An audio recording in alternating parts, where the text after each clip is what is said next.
লিখে দেখাও চ।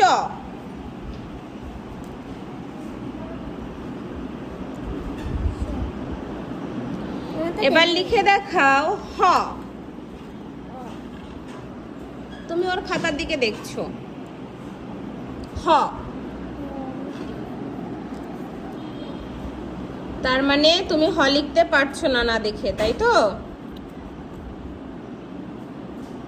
ঠিক আছে, এবার লিখে দেখাও ও। হ্যাঁ, দেখি তুমিও পেরেছো। তুমি 3টা পেরেছো, তুমি 2টো পেরেছো। এবার লিখে দেখাও ইও।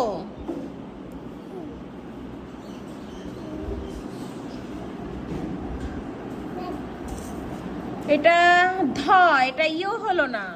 তুমি লিখেছো জ, এটা ইও হলো না। হলো না?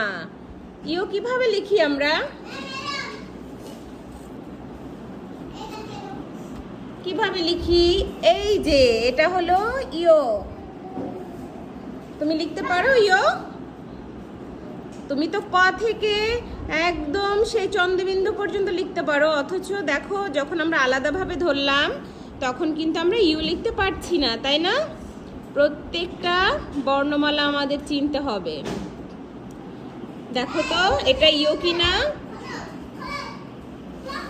চেনো এটা? ইও চিনো?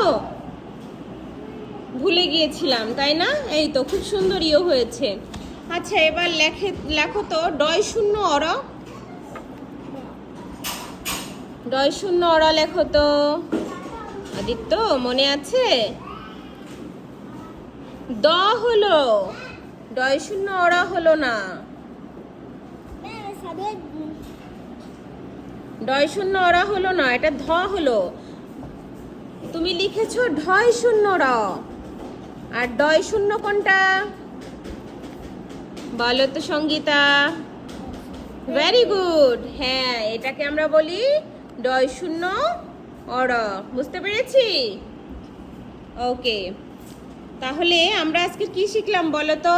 ক থেকে চন্দ্রবিন্দু পর্যন্ত তোমরা এক টানে লিখে যাচ্ছ, কিন্তু আলাদা আলাদাভাবে ধরলে তোমাদের বেঁধে যাচ্ছে, তাই না?